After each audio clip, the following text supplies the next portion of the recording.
Olá, boa noite a todos e todas e todes. É uma alegria muito grande participar com vocês desse diálogo, dessa roda de conversa sobre educação, agroecologia, juventude, enfim, tema tão importante nesse momento que nós estamos vivendo, né? A minha trajetória na educação do campo, desde sempre, porque eu sou camponesa, né? E eu fiz pedagogia para educadores do campo. Então, agora vocês me trouxeram muitas boas lembranças da organização dos NBs, palavras de ordem, a mística, embora com problemas técnicos, mas é isso que estamos vivendo, né, nessa pandemia. Sairemos da pandemia expert nessas tecnologias todas, né? Bom, como a gente já está no adiantado da hora, eu quero apresentar, então, as nossas debatedoras de hoje. A Micaela Gomes Lombide, não sei se pronunciei certo, depois me corrija, Micaela. Bacharel em Geografia pela Universidade da Integração Latino-Americana, UNILA, pós-graduada em Geografia pelo Instituto Perfeccionamento e Estudos Superiores, IPES, atua na Faculdade de Agronomia, Universidade da República, no Uruguai. E também a presença da Antônia Borges da Silva, agrônoma com especialização em educação do campo, agroecologia e questão agrária na Amazônia. Assistente do projeto no Instituto Berraca, perdoem essa língua aqui meio atravessada. Com atuação com agricultura familiar e populações tradicionais no estado do Pará, na região amazônica. Então, acho que para a gente avançar nesse diálogo, né? Quem começa? Pode ser por ordem de apresentação. Micaela? Oi, boa noite a todas e todos. Então, falou bem, meu nome é Micaela Gomes Lombide, eu sou uruguaia e estou no Uruguai agora. Bom, primeiramente queria agradecer ao Jefferson Grandão, ao Tata Sobondé, por esse convite, né, essa oportunidade de estar dialogando nesse espaço, desse tema tão importante, né? Eu queria contar primeiro que eu estudei em Foz do Iguaçu, na Universidade de Integração Latino-Americana, estudei geografia, e aí foi quando me aproximei à temática de agroecologia, né? A partir do NUEVA, que foi o núcleo de estudos sobre agroecologia e a via campesina, tá? Que depois eu vou falar um pouquinho mais sobre isso. Mas depois eu voltei para o Uruguai. Desculpem se meu português está um pouco, né? Não sei, esqueci um pouco do português, mas eu vou tentar falar em português. E voltei para o Uruguai e já meu TCC, meu trabalho de conclusão do curso de geografia, do bacharelado em geografia, eu fiz sobre a produção familiar aqui no Uruguai, né? E eu acabei entrevistando organizações vinculadas com a agroecologia, num projeto que no começo estava nos seus inícios, que era de um mercado de cercanias, uma feira de produção, de venda direta de produção dos pequenas produtoras, né, em Canelones, que fica no sul do Uruguai, perto de Montevideo, da capital. E depois eu comecei a estudar professorado em geografia, né, porque eu tinha me graduado como bacharel, e eu decidi que queria ser professora, né, no ensino médio. Então, agora estou no 4º ano do professorado, e também fiz uma pós-graduação, que não chega a ser um mestrado, mas é uma especialização em geografia, que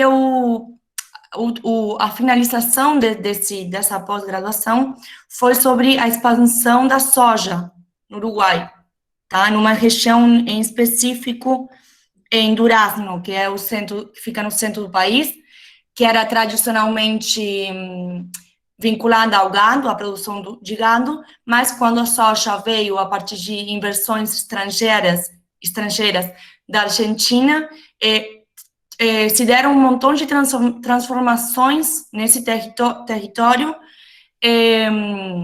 influenciando, obviamente, as dinâmicas e a cultura local desse lugar. E, então, agora eu queria compartilhar, né, se eu posso compartilhar uma pequena apresentação que eu fiz. Vou tentar compartilhar aqui a tela. Bom, então, essa apresentação que eu armei, primeiro eu queria falar que eu escolhi essa imagem aqui, que é do curso de agroecologia, que foi esse ano, um curso virtual organizado pelo INTA, da Argentina, que eu achei legal trazer, né, a metáfora de como, na verdade, essa imagem era relativa à complementaridade espacial das plantas, né, e de cada processo, de cada planta, como se complementa, e quis trazer, né, para poder falar, né, de como, às vezes, a gente pensa que cada coisa está no seu canto, né, uma coisa do lado da outra, mas no interior, né, estão relacionadas e se complementando para um desenvolvimento positivo, né. Então, nessa apresentação, eu vou primeiro falar do texto, né, que foi proposto pelo curso, né, que eu vou só destacar alguns aspectos, né. Eu já falei com a Antônia, né, que a gente mais ou menos armou aí um pouco a divisão, né. Eu vou só falar alguns aspectos do texto que tem mais a ver com a fundamentação teórica, né, que o Romier, o autor, né, Romier da Paixão Souza, fala nessa tese de doutorado, né, que se chama Educação Profissional e Sabedorias dos Jovens Camponeses na Amazônia, uma reflexão de agroecologia política, né, e depois eu vou falar um pouco das experiências, né, relacionando um pouco o texto com a experiência que eu participei na UNILA no Nueva, tá? E depois, se der tempo, né, um pouquinho eu queria trazer sobre a agroecologia no Uruguai. Então, o texto, né, que é uma tese de doutorado, o autor vai falar de como os cursos de formação em agroecologia promovem, incentivam os processos de campanização e recampanização dos jovens na região, no estado do Pará, né, em alguns lugares do estado do Pará. Então, o autor vai começar, né, eu coloquei aqui pontos de partida, né, da onde o autor vai começar a falar no texto, vai falar sobre a crise da relação da sociedade e da natureza que a gente vive atualmente. E aí me lembra muito a meus estudos na geografia, né, que a gente sempre fala que a gente está em constante transformação da natureza, né, dependendo das intencionalidades, as nossas ideias, a nossa ideologia, o contexto histórico, político, econômico que a gente vive, né, e a partir disso vai se transformar na natureza, e ao mesmo tempo a natureza e as suas particularidades vai condicionar a nossa transformação, né? É uma relação recíproca, tá? E o autor vai falar que a gente atualmente vive numa crise ambiental, né, destrutiva. Essa relação entre a sociedade e a natureza está sendo destrutiva. E ele vai focar e vai falar que tem tido uma intensificação dessa relação destrutiva nas últimas décadas, né? Então, ele fala, teve uma mudança significativa da relação entre a sociedade e a natureza, culminando numa profunda transformação na apropriação com muito mais intensidade, uma intensificação na circulação e transformação graças ao avanço científico nas tecnologias.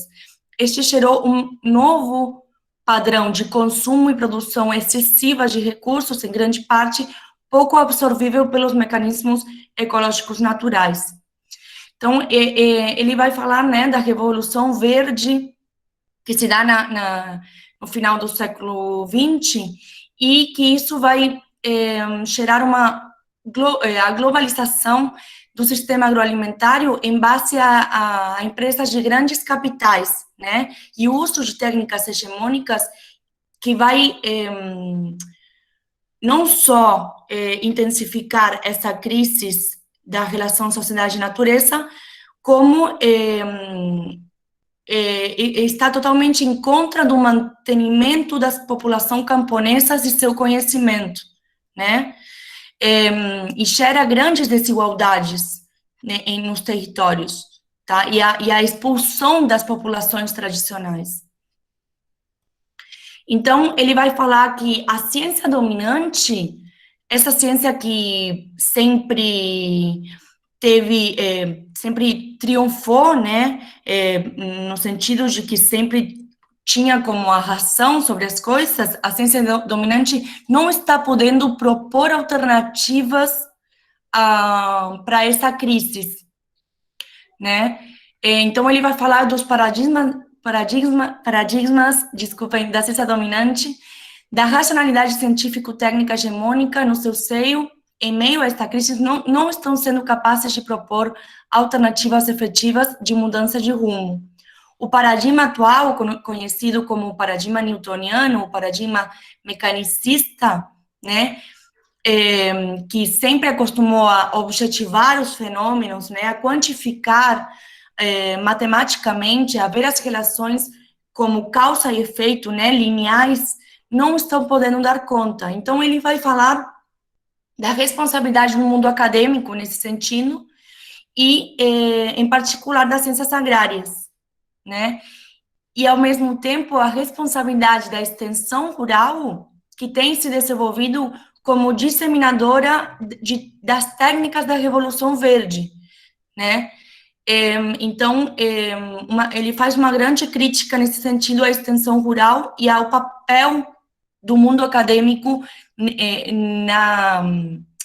na disseminação das técnicas da Revolução Verde e, no entanto, também da profundização dessa crise que a gente vive, né? E aí ele coloca que a formação em agroecologia surge a partir da crítica ao modelo de desenvolvimento da agricultura mundial e das metodologias de ensino e extensão agrária existentes e baseadas em uma pedagogia clássica. Então, ele vai trazer alguns elementos chaves da agroecologia, que eu destaquei só alguns, que eu acho importante trazer, né, para o debate, que ele vai destacar a importância do agroecossistema, comunidade, né, como categoria de análise e comunidade na abordagem. Então, ele vai destacar a visão sistêmica, né, a importância de não ver as coisas isoladas, que às vezes na formação dos engenheiros agrônomos, das engenheiras agrônomas, não está presente essa visão sistêmica, né, se ensina fragmentariamente, né, como se, por exemplo, quando tem uma problemática na produção animal, né, como se estivesse isolada de todo o conjunto do entorno da família produtora, da comunidade onde essa família está inserta, das instituições que estão ao redor dessa comunidade, da organização que está essa comunidade, né? Então, a importância de ver essa visão sistêmica. Ele vai falar, o conceito do agroecossistema implica que o ser humano não trabalha ou vive num vazio, no vácuo, né? Senão que mora numa comunidade e decide seu grado de intervenção e seus objetivos através de complexos mecanismos nas decisões que afetam seus valores, crenças e conhecimentos dentro de um contexto socioeconômico e político concreto. Se baseando nesses autores aqui, Sarandon e Flores, né? Isso me lembra muito, em geografia, né? Milton Santos, geógrafo, e Maria Adélia também, sempre falavam, a gente não está flutuando, né, no mundo, a gente está num lugar em concreto, né, com umas determinadas particularidades, especificidades que fazem parte e são essenciais de ver para entender como a gente transforma a natureza. Então, o autor vai falar da transição agroecológica e ele vai trazer né, um estudo que, em algum sentido, falava de níveis para chegar à transição agroecológica, e ele, então, depois fala que não é, a transição agroecológica não é algo que a gente pode ver num manual, né, e falar passo número 1, passo número 2, passo número 3, que não é desse jeito linear, né, que a gente pode falar em etapas hierárquicas concretas, justamente porque tem que ver a própria realidade da comunidade, né, e da produção incerta nessa comunidade.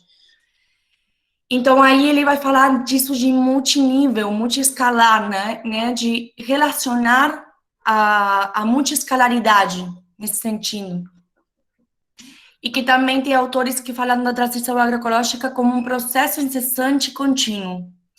E a parte mais importante, né, que é a transição começa com o reconhecimento do saber camponês, né, do conhecimento local, tá? Então, ele vai falar que o princípio da incompletitude do todo o conhecimento surge a possibilidade de diálogo e as disputas epistemológicas entre os diferentes saberes, né? Ele se baseia no Boaventura de Souza Santos para falar isso. E aí ele vai falar da multidimensionalidade da transição agroecológica e vai focar na dimensão política, né? Vai falar da agroecologia política.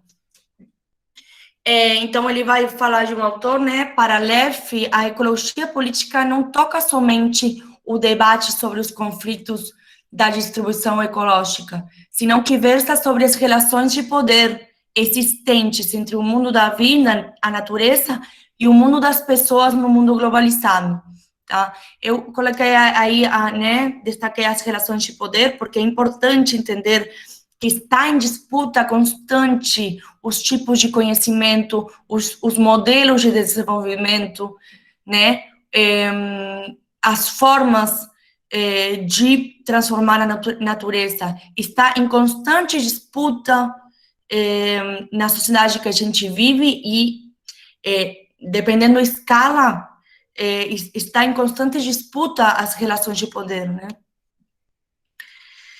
Então, ele vai falar que a dimensão política da agroecologia pode ser vista desde dois lados, né? Por um lado, as articulações institucionais e normativas que favorecem um desenvolvimento integral da agroecologia, né? E aí ele coloca como exemplo, né, dessa parte da agroecologia política, que tem a ver com as ações políticas, por exemplo, a Política Nacional de Agroecologia de Produção Orgânica, né? O PNAPO em Brasil, né, que, se eu não estou errada, começou a partir de 2013, né? E aqui no Uruguai, em 2018, foi aprovado um Plano Nacional de Agroecologia, em dezembro de 2018, em que participam organizações de produtores e produtoras, né, vinculados à agroecologia, e também participam instituições governamentais, né, e aí também é um lugar de disputa também de que modelo de agroecologia vai se levar a cabo, né, de que agroecologia as instituições estão falando quando falam em agroecologia. Então, por outro lado, ele vai falar que a agroecologia política, né, por outro lado, além das articulações institucionais, tem a própria ideologia política que versa a transformação socioecológica, e isto desenvolve um plano cognitivo, né? É um conjunto de conhecimentos e ideias que apontam a essa transformação. Isso que eu estava falando, né? O conjunto de conhecimentos e ideias que está por detrás das instituições normativas que apoiam, né, o desenvolvimento integral da agroecologia. E aí ele vai falar do papel da escola, né?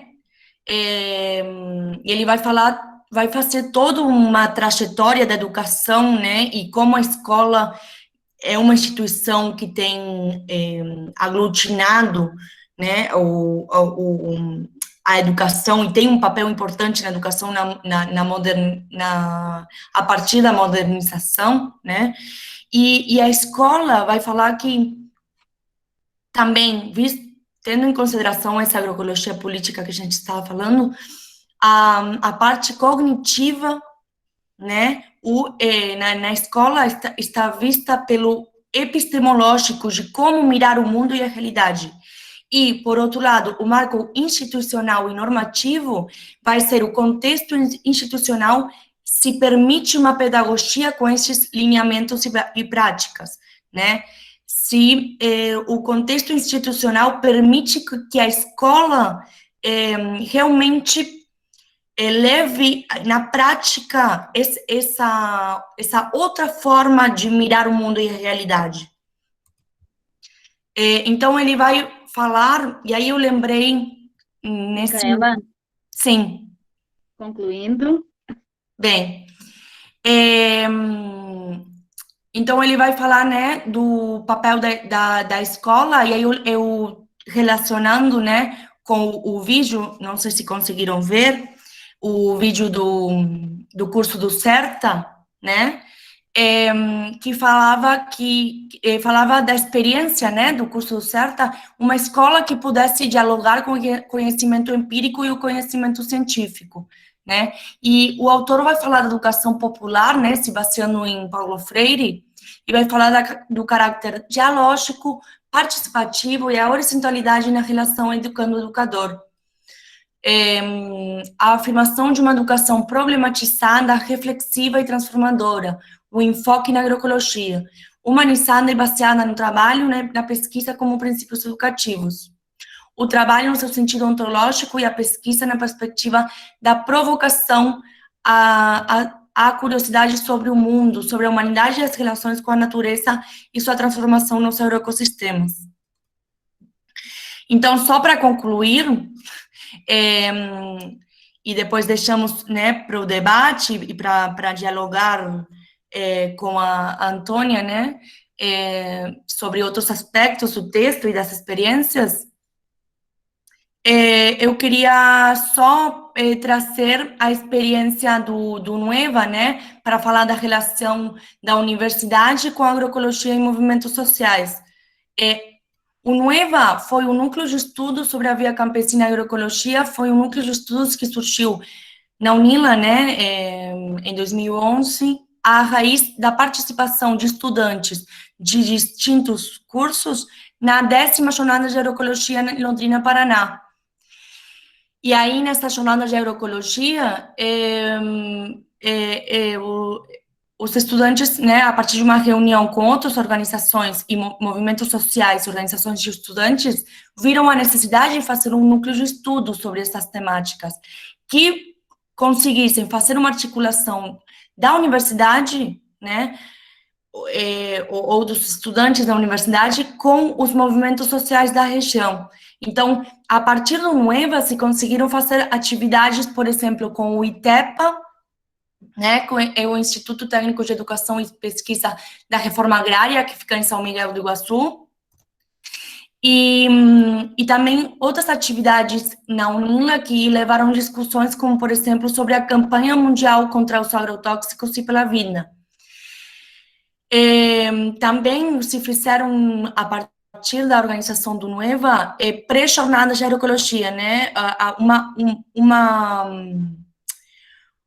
Uma preparação antes de ir para as jornadas, porque depois a ida nas jornadas se seguiu fazendo desde os estudantes, né?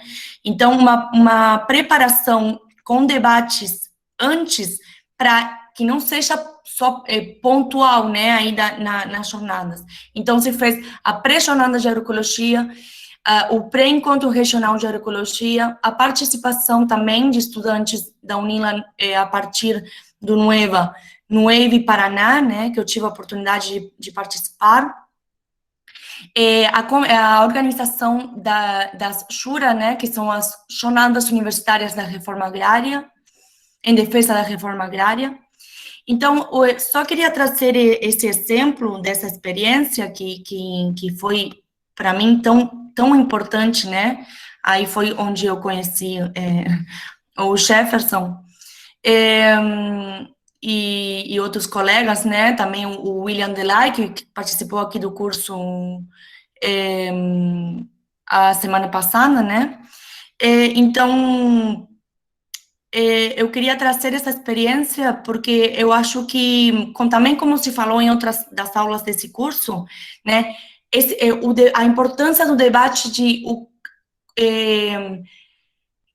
o que acontece, né, no mundo acadêmico e o que acontece na universidade sobre as temáticas como agroecologia e a relação com os movimentos sociais, né? E esse núcleo de estudo surgiu mesmo por uma carência, né, que a gente via, mesmo a UNILA tendo, né, um caráter inovador, né, por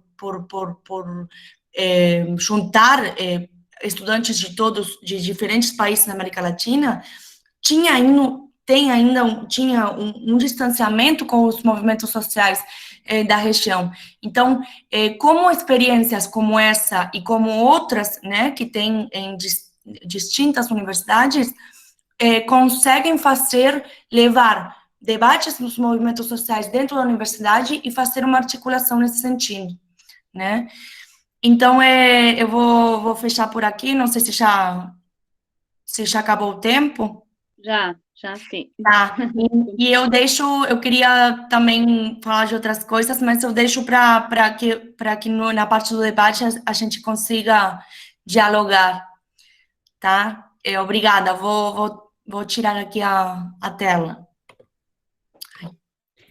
Obrigada, Micaela. E socializando, né, que a gente segue firme com o Jura aqui, o Nila e o Unioeste.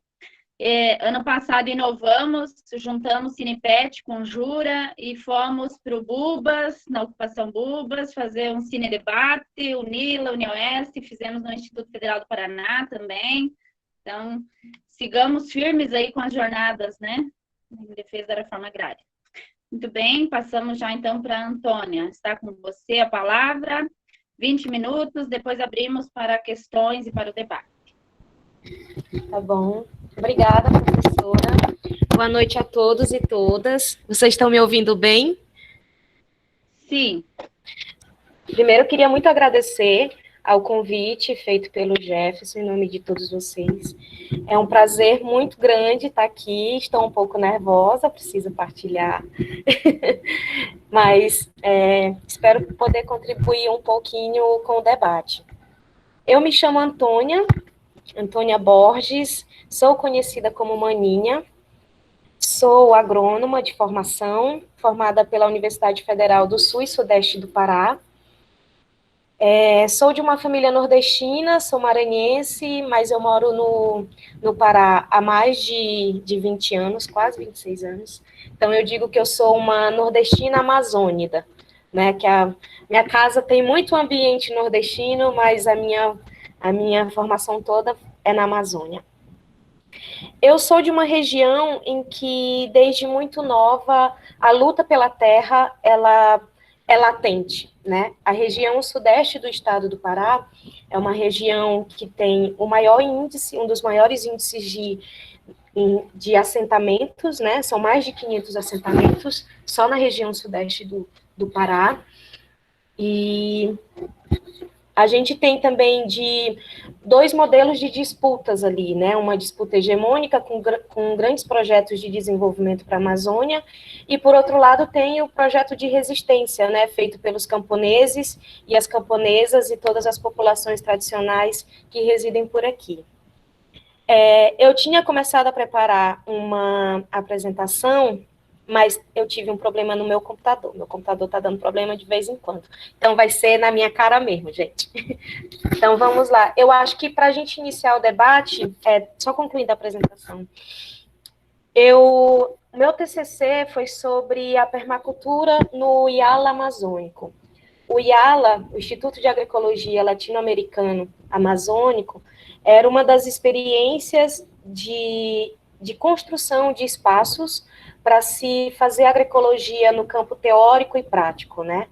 E dentro dessas experiências, o IALA amazônico, ele reside dentro de um assentamento do MST, na cidade de Parauapebas, fica a 30 quilômetros da cidade, o assentamento fica a 20 quilômetros, o IALA ficava a 30 quilômetros, né? Porque o assentamento ele é num modelo de agrovila.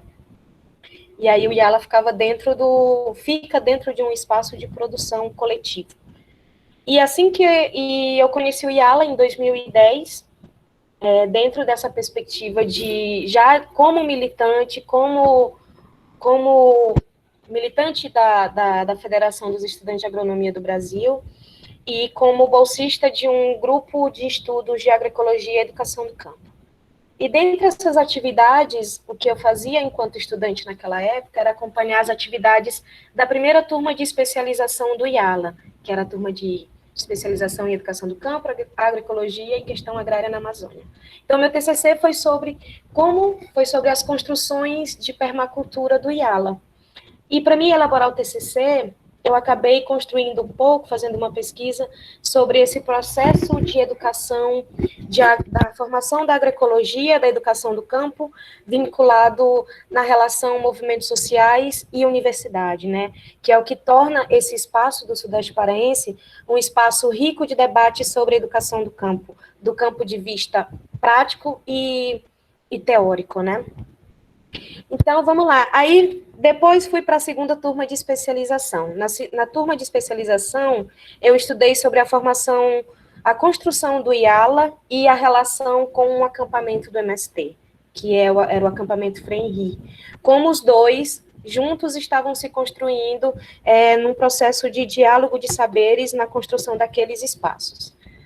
Depois, eu já atuei na assistência técnica, então isso que a Micaela trouxe, de que a assistência técnica é um espaço de reprodução desse pacote da Revolução Verde, isso eu vi na prática, né? E é muito difícil fazer a contraposição. E aí vim para Belém há 3 anos. Vim fazer o mestrado dentro do programa de agriculturas amazônicas, só que aqui eu fui para os sistemas agroflorestais, né? Mas dentro de uma perspectiva mais social, né? Como que os sistemas agroflorestais eles poderiam estar se replicando entre os agricultores, né? E acabei ficando por aqui, foi quando conheci o Instituto Beraca, professora, e estou atuando desde então nessa região, na verdade em todo o Pará, atuando nesses processos de assistente de projetos e construção de espaços que possam valorizar mais ainda o campo como um espaço de reprodução social. Então, eu acho que para mim, para pegar um pouco da fala, acho que a Micaela fez uma introdução muito boa, acho que a gente precisa entender que a educação do campo, juventude e agroecologia, ela é um processo que precisa ser entendido em meio às disputas por terra, ao modelo de produção que existe no Brasil, hegemônico, e ao desenvolvimento para o campo. Então, é um processo de disputa que é por território, né? É na condição de luta que os camponeses e as camponesas, elas recriam suas histórias. Então, propondo e construindo um projeto de formação que seja uma formação humana e uma formação social, né? E é nesse bojo que a educação do campo, aqui na nossa região, ela vai emergir, como uma das principais ferramentas ideológicas em contraposição à perspectiva de um campo que é dito como um espaço de atraso, né? Porque o modelo é que a produção capitalista é a salvação e é o modelo de desenvolvimento que se deveria ter para o campo. Então, assim, em geral, né, vocês bem sabem, a Micaela trouxe também, que essas instituições de educação agrícola, tanto de ensino médio quanto de ensino superior, ela tem formado, ao longo dos anos, profissionais baseados em um modelo agrícola produtivista, que é o que o Romier traz no texto, né? Procurando uma obtenção, assim, de uma agricultura com altos rendimentos, através da mecanização agrícola, do intenso uso de agrotóxico, do uso de fertilizantes químicos sintetizados, né? Que traz a proposta aí matadora das sementes transgênicas, né? E é dentro desse contexto que surgiu-se o debate de que é necessário entender esses impactos que essa agricultura traz, que esse modelo de produção traz, que aí são impactos em todas as esferas, social, cultural, ambiental, econômica, né? Então, precisava ser repensado novos espaços formativos. Então, tendo a educação do campo, tendo a sua origem na luta dos movimentos sociais, principalmente nesse processo de resistência, né, de luta pelo seu território, ela vai se vincular à construção de um modelo de desenvolvimento rural que priorize os diversos sujeitos sociais do campo, né, que se contraponha ao modelo de desenvolvimento econômico que sempre privilegiou o agronegócio, né, o latifúndio. E também Molina vai dizer que a educação do campo, ela vem se vincular a um processo de educação para a classe trabalhadora, né, cuja base dela seja o alicerce de uma necessidade de construção de um novo projeto de sociedade. Então, a educação do campo, ela tem uma perspectiva de construção de uma nova sociedade, e isso deve ser levado em consideração num processo de debate.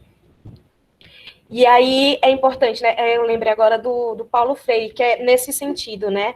Paulo Freire vai dizer que a educação ela não transforma o mundo, ela transforma as pessoas transformam o mundo. Então, é nesse sentido que eu acho que a educação do campo vem atuar nos sujeitos do campo. A partir do momento que eu passo a me transformar enquanto sujeito, a valorizar o meu espaço, a entender a minha identidade enquanto campesinato, né, enquanto campesina, quilombola, ribeirinho, a partir disso, de se ressignificar o meu espaço, eu vou poder atuar na transformação dele. Então, é uma concepção desenvolvida a partir das experiências dos movimentos sociais, dos povos da terra, das águas e das florestas, né, que considera o seu lugar como um lugar de vida, de trabalho e de cultura, né, e principalmente da reprodução social daquele sujeito que está lá. Porque o que se colocava nesse processo é que o campo é um espaço atrasado. Se eu tenho um modelo hegemônico de produção, né, voltada para uma produção em grande escala, com técnicas modernas, o que eu tenho em oposição a isso é uma agricultura de baixa produção, né? É isso que eles tentam colocar na cabeça da gente. E um exemplo disso é o termo agricultura de subsistência. Eu nem gosto dessa palavra, né? E sempre que eu vejo, eu falo, gente, não é agricultura de subsistência. Não existe isso. A juventude, a juventude do campo camponês, ele não quer subsistir. Ele quer existir e resistir dentro desse processo. Então, a gente percebe que dentro desse contexto, a educação do campo, ela vem para revalorizar esses espaços, né? É repensar essa relação ecológica de sociedade e natureza. Como é que tá meu tempo, professora? Eu estou sentindo que eu estou falando há horas já. Não, tá tranquilo, tem 10 minutos. Obrigada. Então, assim, é um espaço de resistência política, social e pedagógica, a educação do campo vinculada à agroecologia. Porque esse processo dela, ela se iniciou de um caráter mais formal, né? na nossa região, lá para Marabá e região, até a gente conseguir consolidar o curso de educação do campo, que é um curso formal dentro da Unifespa, o que se tinha, o que se tem, e que ainda tem, né, eram turmas isoladas. Né? Então, você pegava o curso de agronomia, e aí a relação movimento social e os professores mais progressistas que existe lá, não, então vamos construir uma turma de agroecologia. E aí vinha a turma de agroecologia, uma turma de movimento, perdão, uma turma de movimentos sociais dentro desse curso de agronomia. Então, por exemplo, o curso de Marabá, em 2004, ofertou uma turma de agronomia para os movimentos sociais. E o relato desses agrônomos hoje, que conta para a gente, é que eles sofreram todos os tipos de preconceitos que vocês podem imaginar. Primeiro que o espaço da escola era um espaço completamente... uma estrutura muito pobre, né? Estamos falando do Sudeste Paraense, né? Então, mas ainda assim, as pessoas daquele contexto diziam que a universidade não era lugar para sem terra, que sem terra não era para estar ali, que não iam dividir a sala de aula com sem terra. Então, foi um espaço de construção que o MST, dentro dessa perspectiva que vocês construíram aqui no início, de NBs, de divisão de tarefas, de divisão de coordenação, de composição da mística do espaço, dentro desse processo, que eles foram conquistando o seu espaço e conseguiram ficar os 5 anos ali. Ainda tinha um detalhe, a crítica ao método da pedagogia da alternância, né? Então, para falar um pouquinho que é um espaço que vai estar sempre dentro da luta política, da luta social, da luta pedagógica. Mas aí a gente precisa levantar algumas questões na construção desses cursos, né? O histórico, não é fácil construir um curso de agroecologia vinculado à educação do campo e tudo mais, né? Não é fácil fazer isso. E aí, a reflexão que existe tanto do Romier como de outros autores que compõem a nossa região e que estudam incessantemente esse processo, é que uma das coisas que a gente precisa pensar é que é necessário realizar a crítica e a ruptura com os fundamentos epistemológicos da ciência moderna, principalmente das ciências agrárias, né, que ela se configura muito num caráter tecnicista. Então, a ideia é que você estabeleça diálogos, principalmente o diálogo de saberes, e as experiências sejam acumuladas, mas que tenha como protagonismo os educandos camponeses, na produção do conhecimento a partir da sua realidade, né? O segundo ponto que eles colocam é a importância da organização metodológica do curso, principalmente no sentido dela ser um curso concebido a partir da alternância, né? Falando um pouquinho, dando um exemplo aqui, em Marabá, eu trabalhei como CPP da educação do campo por 2 etapas, né, na coordenação político-pedagógica. E a dinâmica que existia lá era para a gente ajudar a gerir o espaço de uma forma mais política, né? E dentro desse processo de alternância, de divisão de tarefas, eu peguei uma turma logo do início, era o primeiro ano, assim, dos calouros, era uma turma de 100 pessoas, né? Mas aí com as desistências, dava uns 90 estudantes, né?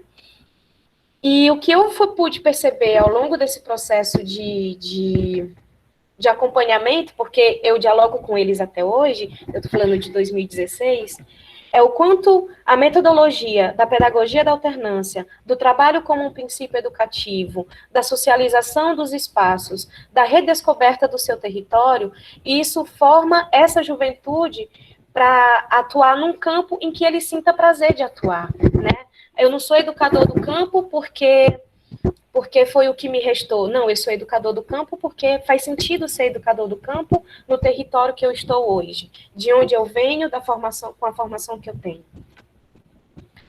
E aí, entender também que, diante desses processos de cursos isolados que a gente tem, como, por exemplo, esse curso que eu falei da turma de agronomia do MST, é que eles vão dizer, né, que esses cursos do Pronera, eles precisam desencadear atividades acadêmicas que estejam atreladas ao tripé ensino, pesquisa e extensão. Porque senão aquela experiência fica isolada por si mesma, né? Fica isolada nela e ela não contribui no processo de acúmulo de força para a educação do campo. E é preciso que a gente fortaleça as relações entre os movimentos sociais, os sindicatos parceiros, movimentos sindicais, né? E aí, pegando um pouco só os princípios epistemológicos da educação do campo, né, que o Romier vai trazer também muito no debate da Molina, ela vai dizer que a gente precisa, primeiro, problematizar a nossa realidade, a realidade dos educandos, no sentido de resgatar, sistematizar e valorizar os espaços de vida, como sendo espaços de possibilidades da produção de conhecimento, mas não qualquer conhecimento, um conhecimento que seja significativo para o espaço, para o sujeito que está atuando ali naquele território. A partir do momento que você problematiza, né, a sua realidade, é preciso aprofundar essa problemática, né, porque a gente não pode trazer debates rasos. Então, eles convidam a gente a aprofundar a problemática que foram identificadas nas suas realidades. E, por fim, tentar soluções, né, para que isso seja construído de uma forma redonda, que o debate seja redondinho, né? E é o processo um pouco da ação, reflexão, ação, que é a praxis também, né?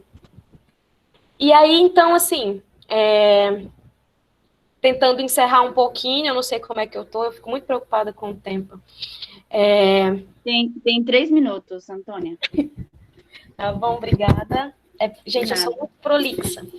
Então, assim, o movimento da educação do campo, ela vem construindo as suas bases pedagógicas e as suas operações da concepção de uma educação profissional em agroecologia, com ênfase numa crítica radical ao modelo de desenvolvimento econômico, tentando uma ruptura epistemológica com a ciência dominante, mas também trazendo uma concepção pedagógica que valorize os espaços e a sabedoria dos povos do campo, garantindo os diferentes tempos de espaço e de formação.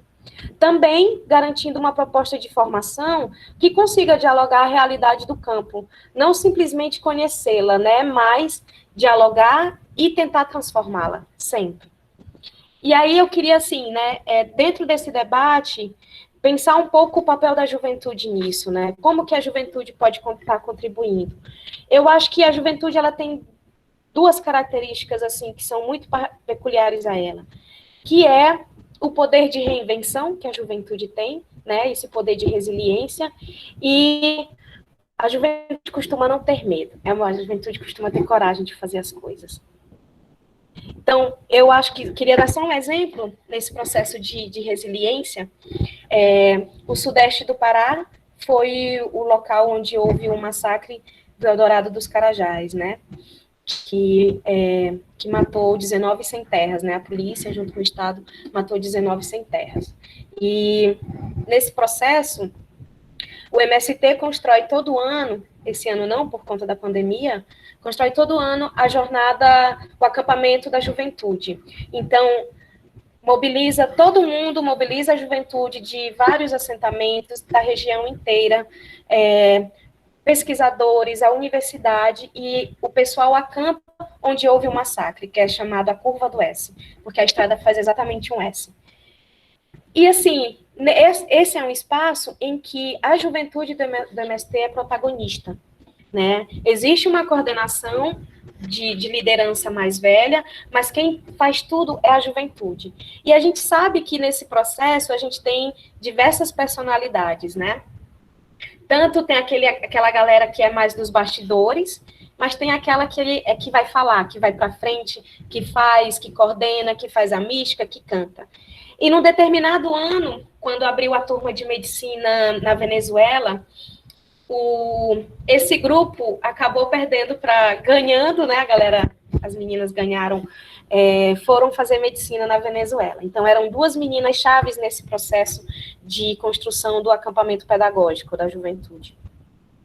E eu lembro que a crise da época era, o que a gente vai fazer sem fulana e sem ciclana, né? Elas que dão o tom do processo.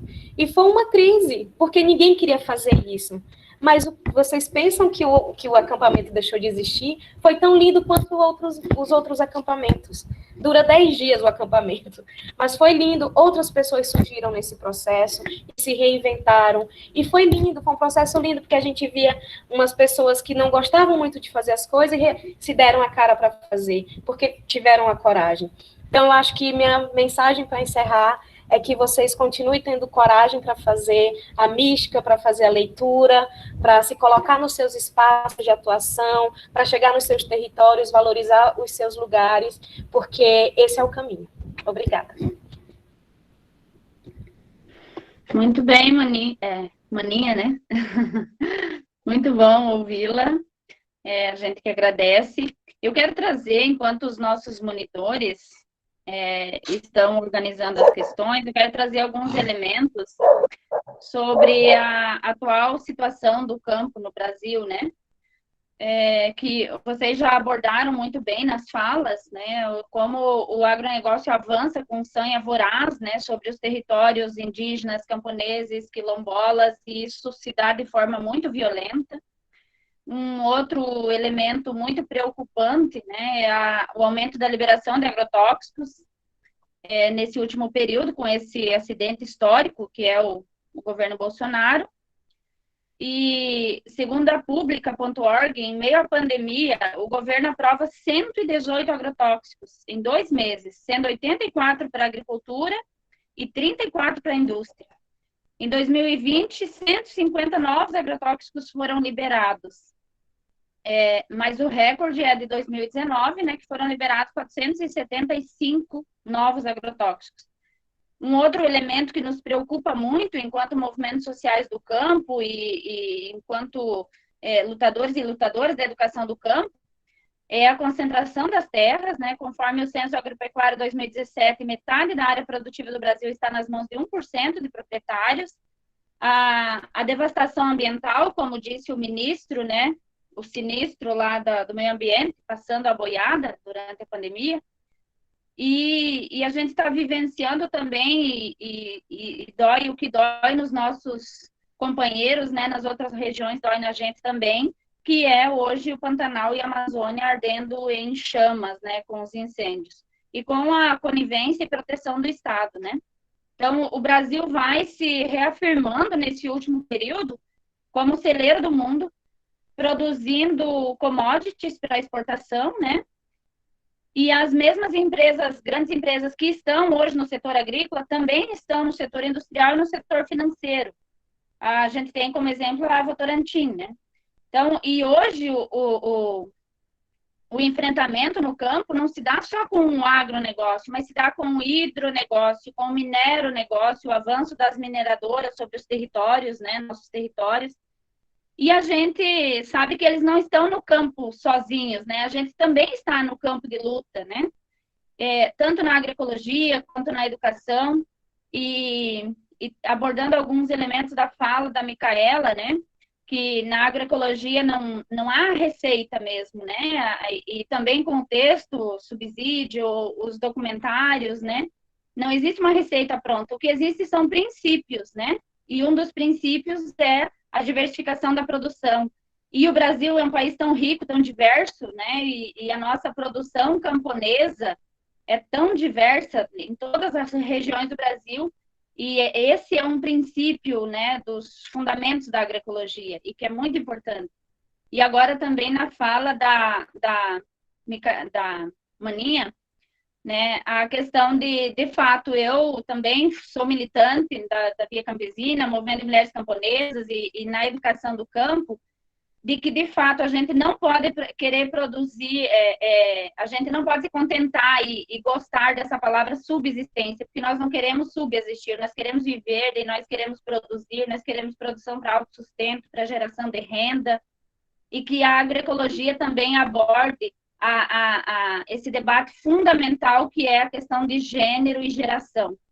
Porque quem garante a produção diversificada que vai para as nossas mesas são as mulheres, nas suas unidades de produção, nos seus lotes. Então, esse debate também precisa estar presente nos cursos de educação do campo, se for pensar seminários, né, para debater esses temas, são fundamentais, né, o diálogo, as questões de gênero e geração, e não, eu também não gosto muito da expressão transversal, né, porque às vezes é transversal um tema, e ele fica meio assim, que ninguém, né, ninguém assume o tema, e ele fica na transversalidade, mas é preciso debater com intencionalidade, né, criar momentos para isso, tanto nos tempos universidade, tempo escola, quanto nos tempos comunidade, né? Então, trazer alguns elementos para a gente aprofundar aí no debate.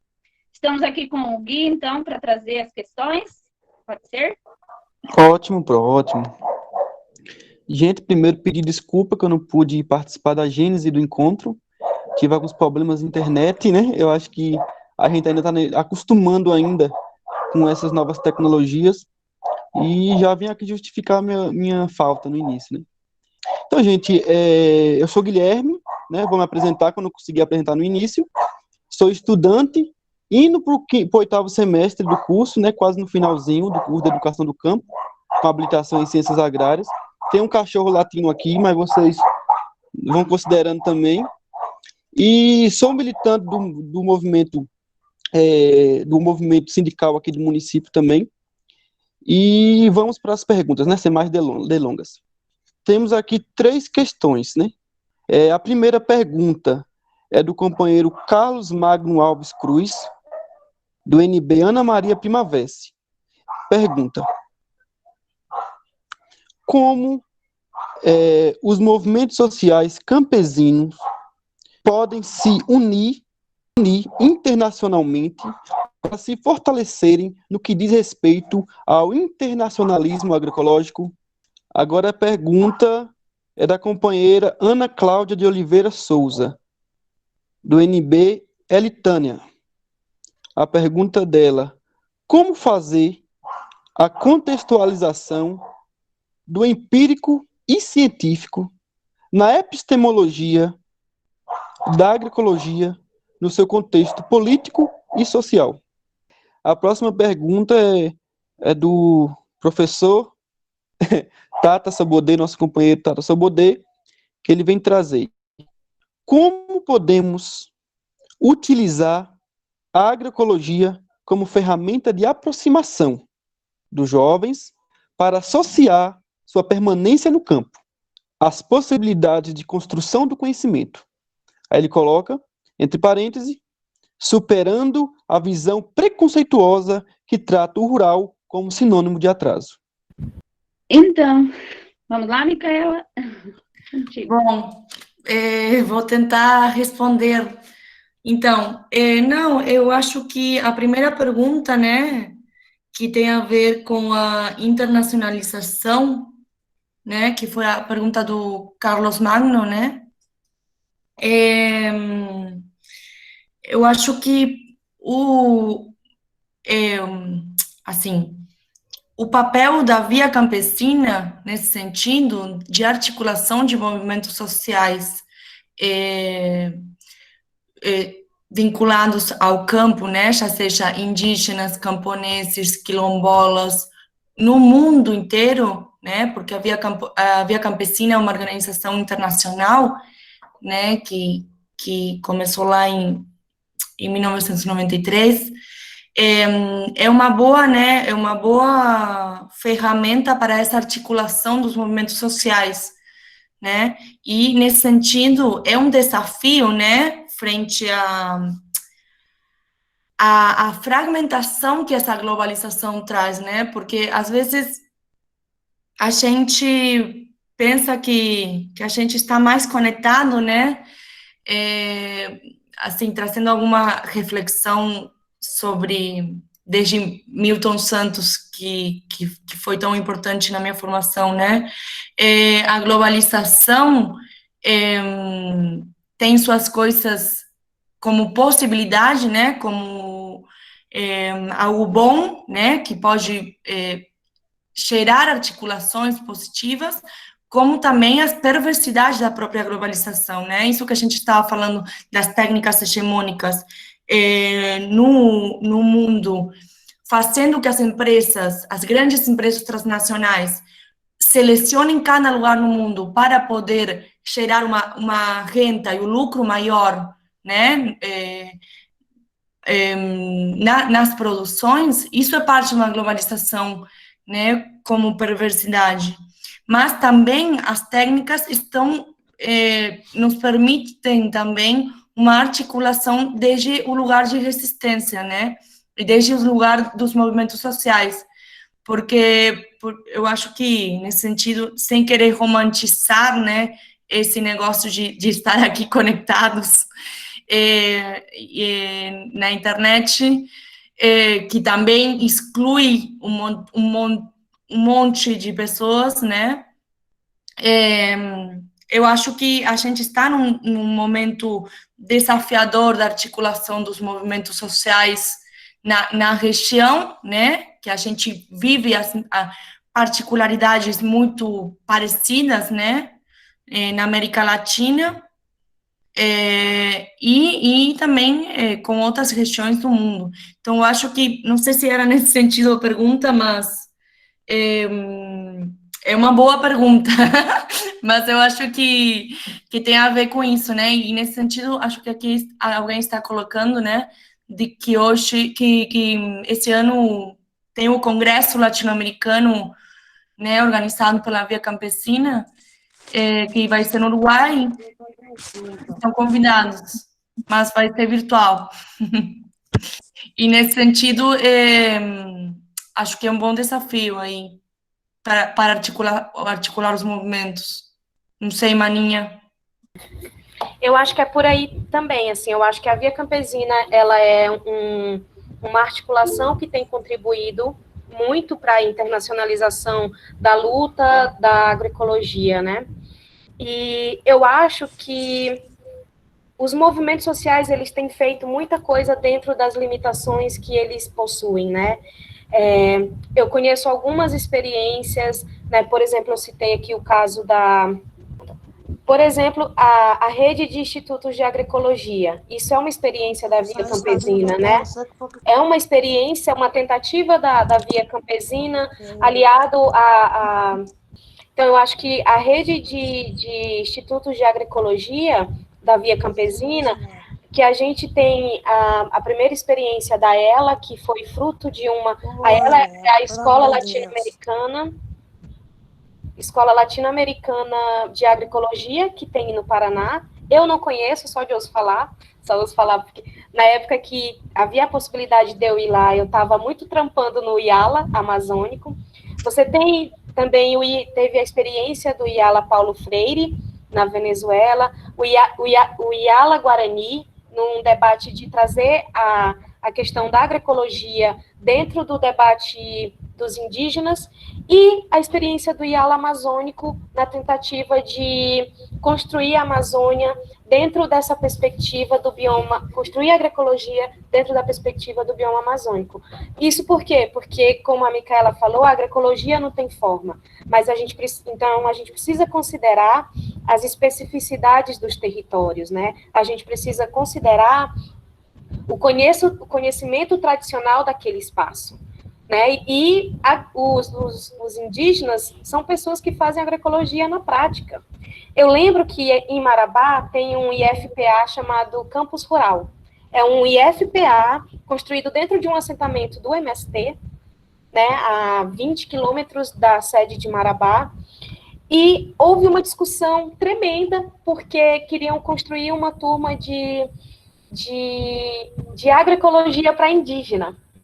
Isso, então a gente tinha 2 grupos de professores, um que debatia que não fazia sentido, isso era redundante, trazer uma turma de agroecologia para indígenas, e um outro grupo que dizia, mas eles precisam beber da fonte científica.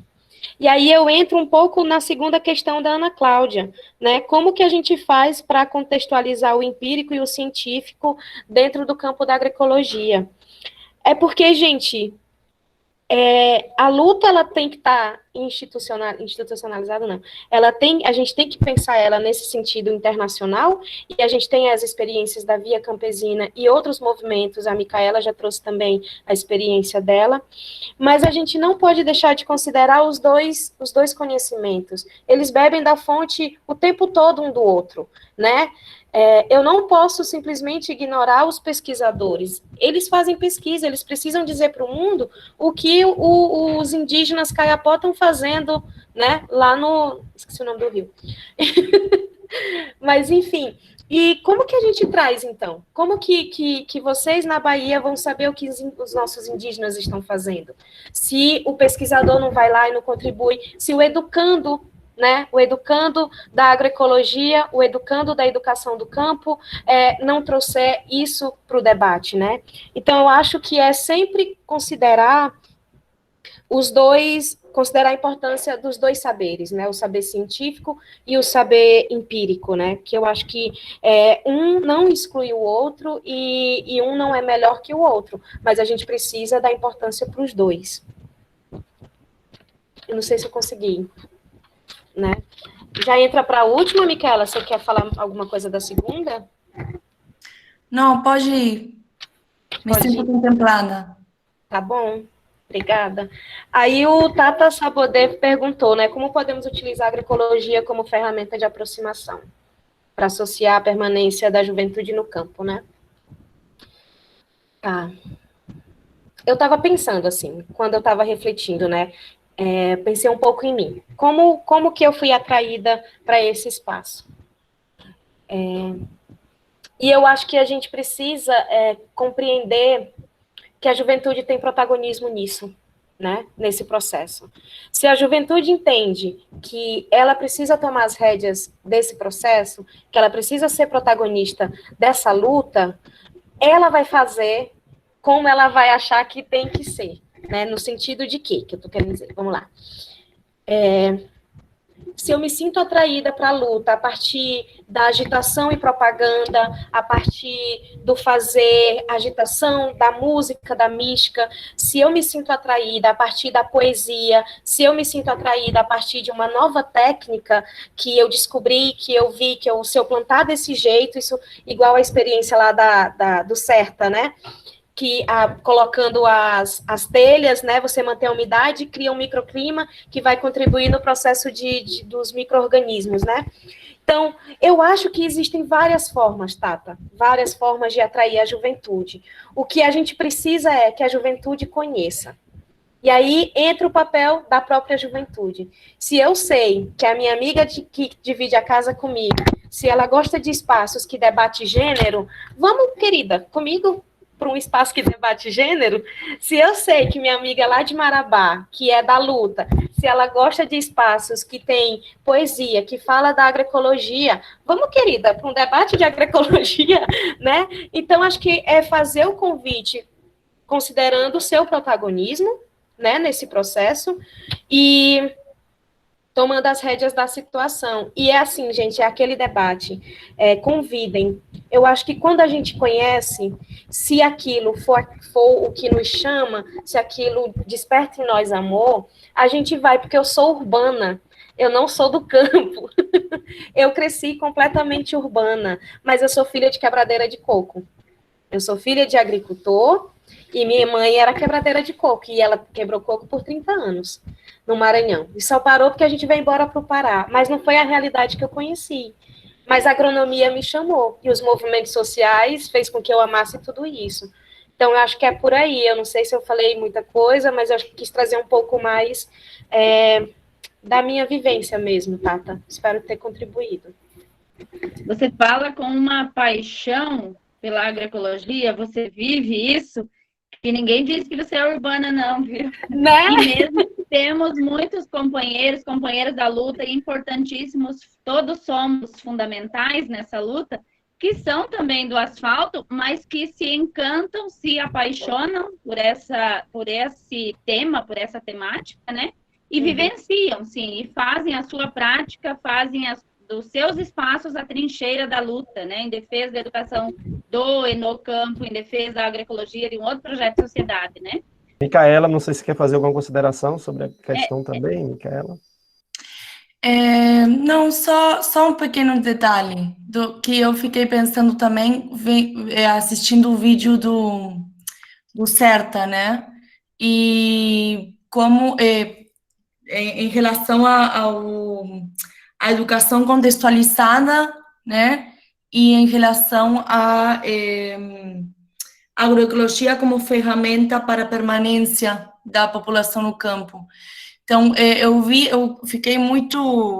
gostei muito, né, desse vídeo da experiência que falava, né, que eles levavam os próprios conhecimentos do que eles faziam, né, na sua casa, né, e não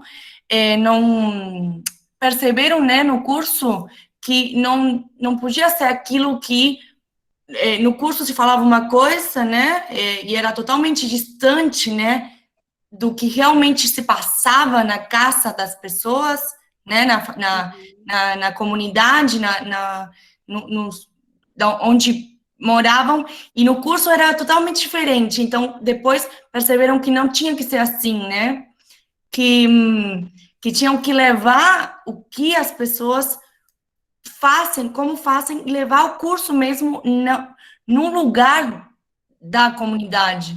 Então, eu não sei se eu consigo me fazer entender, mas eu acho que essa separação que às vezes tem entre a educação como algo distante da minha realidade, né, e como algo totalmente vertical, né, e que não tem nada a ver com o meu dia a dia. Então, isso às vezes distancia as pessoas da própria permanência no seu lugar de origem, né? Claro, e que isso me lembra muito também as experiências aqui no Uruguai, que o Uruguai, bom, tem a particularidade que 95% da população é urbana, né? Então, tem um despovoamento, uma migração massiva, né, desde estrutural, na verdade, do campo à cidade, mas que se aprofundiza atualmente com o agronegócio, né, e às vezes as escolas não conseguem tirar essa lógica urbana, né, e centralista que tem a educação aqui no Uruguai. Então, acabam gerando esse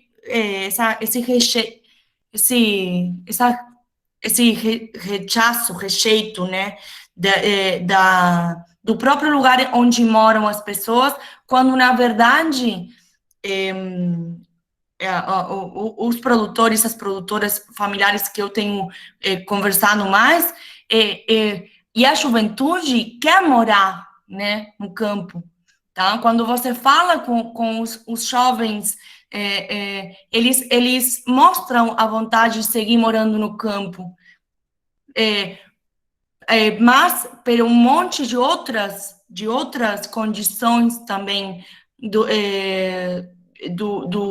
meio rural e etc., tem esses processos, né, que a educação acaba contribuindo para essa não permanência. Então, eu acho que essa experiência, né,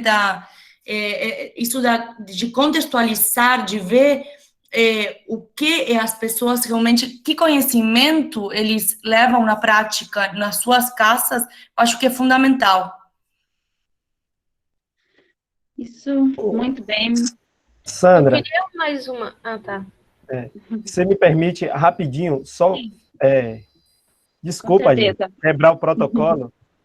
Vou até tirar o vídeo aqui, mas né, como as belas contribuições que Mani e Micaela trouxe também, e eu aqui acompanhando, né, o diálogo da Marilene e do Carlos Magno, né, comentando um pouco sobre esse diálogo, né, do científico, essa questão da hierarquia dos saberes, né, e essa fragilização, né, quando a educação está colocada no campo.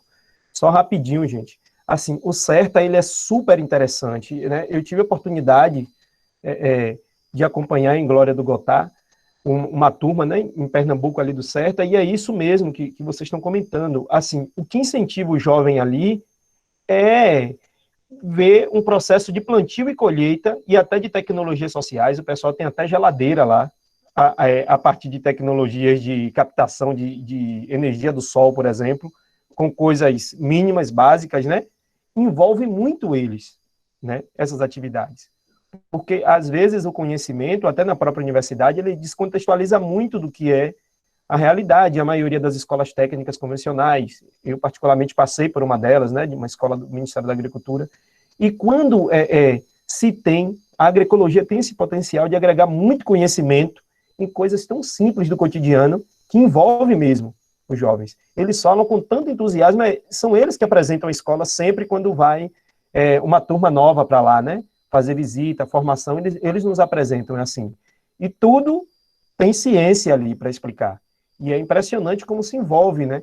E aí quebra esse estigma todo que não tem conhecimento, né, no campo, que é um lugar, né, de não saber, né, que é a colonização e tudo isso que vocês bem estão expressando aí. Então, é uma experiência ótima e é isso que vocês falaram, é a partir dos contextos, quando a gente envolve a realidade, né, da vida, que realmente, de quem vive ali, sente aquilo, meu pai faz isso, minha mãe, os familiares aqui fazem, né, a gente se encontra. O grande desafio é articular, né, essa construção com o cotidiano, né, ele não está longe, afastado do mundo, né, como fala aí o povo da geografia, mas essa conexão, né, dialógica entre os dois estabelecem realmente um saber magnífico, e a agroecologia ela tem um potencial gigantesco disso. Desculpa aí pelo tirar gosto, viu? Obrigado. Muito eu queria bom, complementar, professora, que eu lembrei de duas coisas. Como é que tá aí? Eu fico preocupada com o tempo. Não, tranquila, complementa. Ai, obrigada.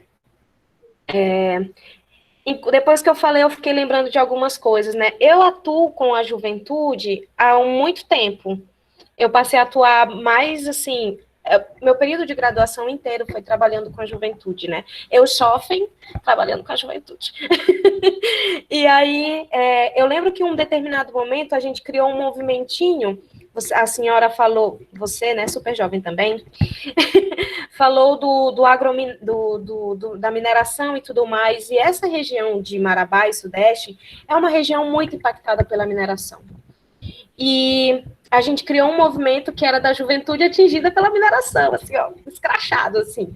E a gente fez 3 encontros e foi um movimento que deu muito, que trouxe muita gente para o debate. Comunidades, assim, que as lideranças foram identificando, né, por que você não participa? Vamos lá. E a gente fez um encontro super animado, que era os jovens falando para os jovens. Tinham jovens que eram mais politizados, entendiam do processo, mas ele sabia se colocar, né, de uma forma que quem estava lá sentado, que nunca tinha participado de nada assim no âmbito mais político, se sentiu contemplado. E hoje, isso eu estou falando de 2012, início de 2012, né, e até hoje eu vejo pessoas, né, militando que era daquele grupo, né, que foi a primeira vez que teve no primeiro espaço de formação seu, naquele encontro da juventude atingida pela mineração, e é militante hoje, já está na turma de educação do campo, e é uma galera que está aí fazendo debate. Então, eu acho que é um pouco trazer, criar espaços que possam, que as pessoas, que a juventude possa se identificar com o debate, né? Uma outra coisa que eu queria pontuar, que acho que é essencial no debate da agroecologia, como um atrativo, é a cultura. Que eu acho que a gente não... a gente pensa muito na agroecologia como o fazer prático, né? Como que eu faço uma produção de alimento sem agrotóxico de uma forma que eu contribua para a diversidade do agroecossistema. Mas a gente não pode esquecer do aspecto social e cultural que a agroecologia, né, ela traz para a gente. E eu lembro que a minha experiência com essa turma de educação do campo foi muito difícil, a primeira turma, né? Porque era um monte de calouros. Imagina a realidade dessa galera. Tava uma galera, assim, 90% deles eram de assentamentos, de áreas rurais, e estavam vindo para a cidade, porque Marabá é grande, gente, as pessoas pensam que não, mas Marabá é grande, tem várias coisas que chamam a atenção, e aí como que a gente conseguia, quando chegasse o final de semana, que a gente pudesse trazer aspectos que pudessem contribuir para a formação daquela juventude para além dos muros da universidade. Então, a gente criava espaços de debate político, que pudesse debater a educação do campo, que pudesse trazer debate sobre a agroecologia, sobre a produção orgânica, debate de gênero, debate das populações tradicionais. E a gente fazia aquele espaço com muita mística, com muita música, com muita cultura, com muita poesia, e a gente ia conseguindo identificar os potenciais, e aí, num determinado momento, eles já construíam por si só todo aquele espaço, né? Então, eu acho que a gente tem que bater na tecla, sempre. A gente não pode deixar de pensar esse elemento da mística, da cultura, da música, porque, infelizmente, hoje, a música é um negócio que leva muito jovem para um outro campo. Então, a gente precisa trazer músicas como essa que o pessoal tentou colocar no início, trazer músicas que tragam esses elementos da agroecologia, que tragam esses elementos do campesinato, da luta camponesa, da luta pela terra, do movimento quilombola, do movimento das mulheres, né? Então, acho que é por aí, a gente não pode separar os elementos culturais do debate. É isso. Obrigada. Muito bem, muito boas as falas de vocês. Eu acredito que a turma toda aqui, nós ficaríamos até meia-noite, né, ouvindo. Trazer alguns elementos, acho que isso que o Tatá traz, né, é fundamental, a questão do conhecimento que tenha sentido, que tem significado, né, para quem é do campo. E porque se não tem significado, a letra é morta, né? E a gente precisa que a letra seja viva, já como dizia Paulo Freire. Então, é fundamental, né? E as contribuições de vocês, as falas de vocês foram incríveis nesse sentido, né? E propagandeando, então, a Escola Latino-Americana de Agroecologia, na Lapa, município da Lapa, lá na região sul gelada do estado do Paraná.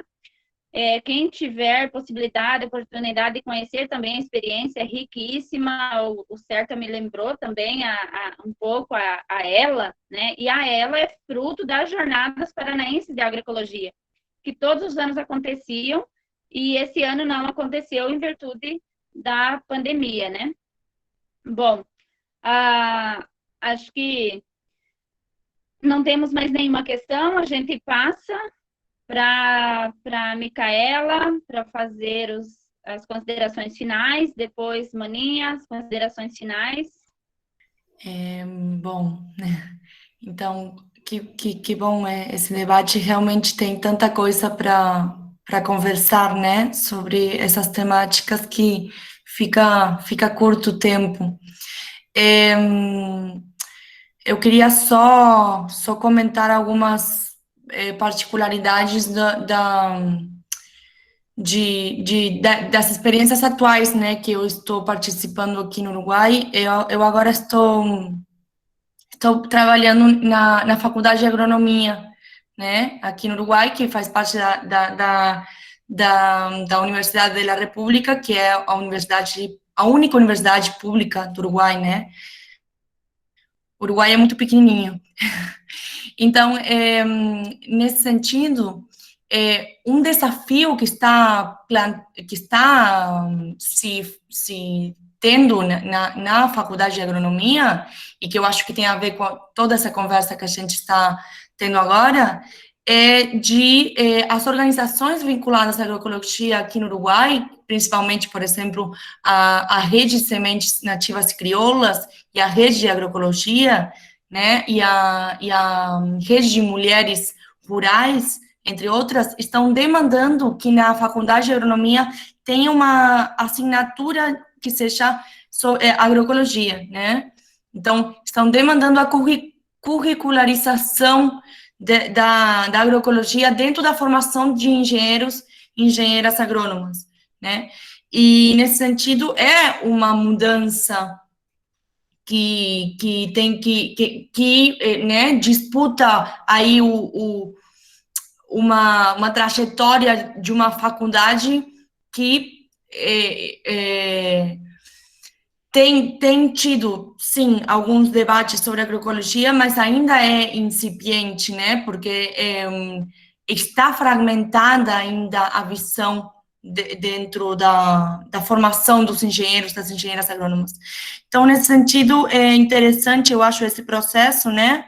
As organizações demandando essa disputa, né, do conhecimento dentro da faculdade também.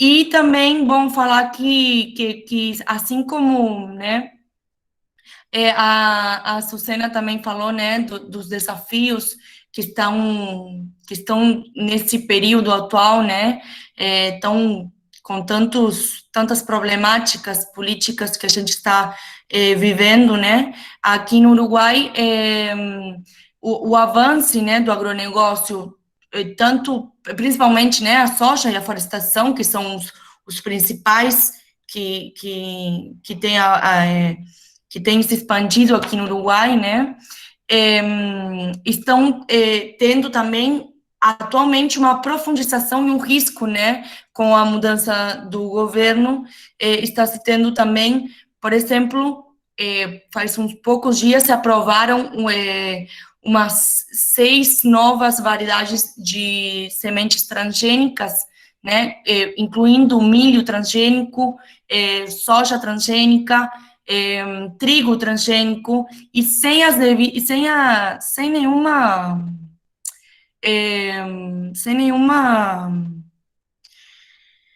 como se diz, avaliação científica desses produtos, né?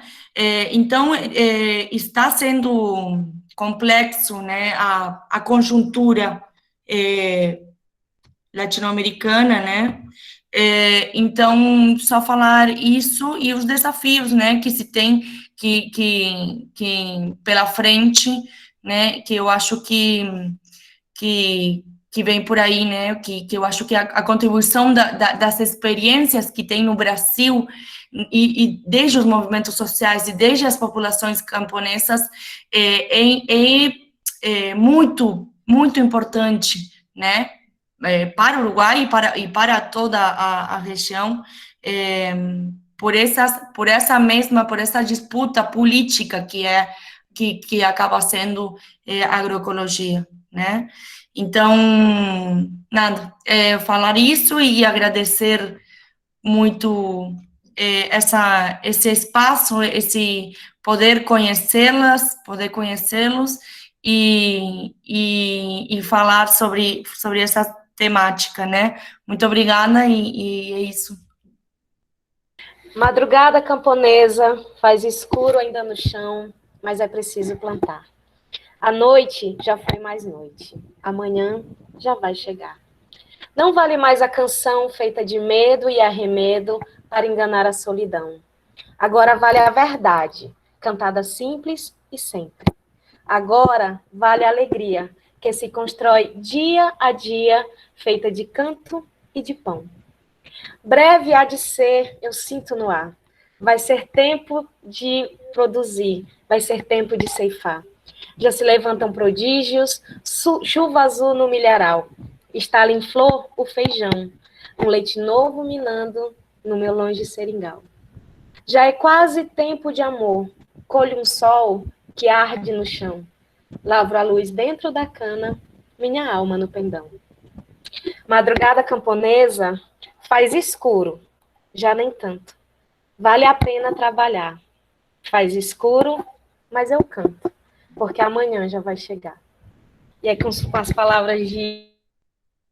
Eu queria agradecer o convite, rico com vocês. Foi um prazer imenso estar essa noite. Eu estava muito nervosa, fiquei falando pelos cotovelos. E eu acho que é isso, a gente precisa, em tempos de pandemia, por aqui, a gente precisa alimentar a nossa mística, a gente precisa alimentar as nossas relações de afeto, as nossas relações de companheirismo, porque tudo está querendo desabar em cima de nós, camponeses, e de quem atua no campo como profissional, na luta, na lida, né? Então, o meu muito obrigada em forma de poema, o pessoal está perguntando, se chama Madrugada Camponesa, do Tiago de Mello. Muito lindo demais, linda essa mesa, essa roda de conversa, diálogo, troca de experiências, saberes, linda poesia. E é isso, seguimos firmes em defesa da vida, lembrando sempre, né, das palavras de ordem também e das campanhas da Via Campesina Internacional, a campanha internacional em defesa das sementes, patrimônio dos povos a serviço da humanidade, a campanha contra a violência contra as mulheres e os gritos e falas de ordem dos encontros nacionais da agroecologia. Se tem LGBTfobia, não tem agroecologia. Sem feminismo, não há agroecologia, né? Se tem racismo, não tem agroecologia. E que sigamos firmes em defesa da vida, em defesa dos nossos territórios, da educação do campo e desse outro modo de enxergarmos o mundo, né, de construirmos desde as nossas realidades um outro mundo possível e que com certeza ele está pulsando e está em construção, né?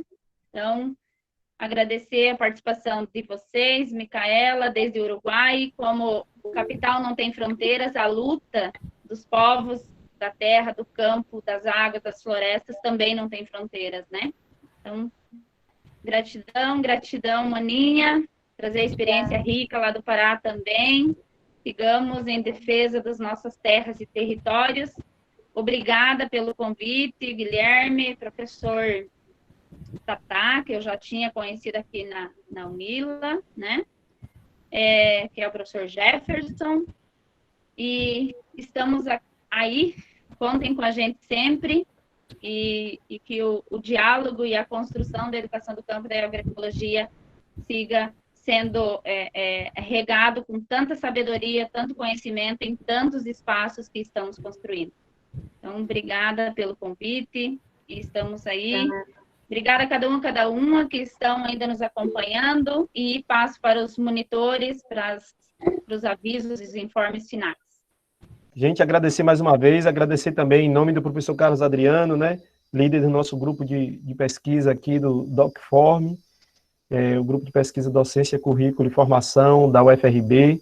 A gente também, a partir da liderança aí da linha de pesquisa Educação em Agroecologia, Praxis Decolonial e Bem Viver, também agradece às companheiras e companheiros que participaram desse espaço, uma saudação especial, latino-americanamente, a Micaela, a Sandra e a Maninha, que nos agraciaram aí, né, e aceitaram, toparam o nosso convite em momentos tão estranhos, né, para a humanidade, mas que trouxeram, né, com muita riqueza e firmeza, os pontos necessários para a gente poder pensar essa formação, esse desafio da construção da agroecologia e da transformação, né, da sociedade. Saudar também todos os NBs e todos os cursistas presentes, saudar em nome do professor Carlos Adriano também, que teve um pequeno probleminha e foi acudir os seus pais, né, e nessa época é isso mesmo que a gente tem que fazer, cuidar dos nossos e das nossas,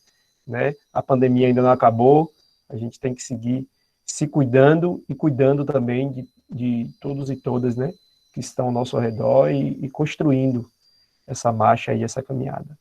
Gratidão a todos e todas e sigamos firmes. Daqui a 15 dias a gente tem mais uma etapa, o fechamento desse módulo também, bem bacana. Quem puder participar, está lá no YouTube também, essa transmissão irá ficar.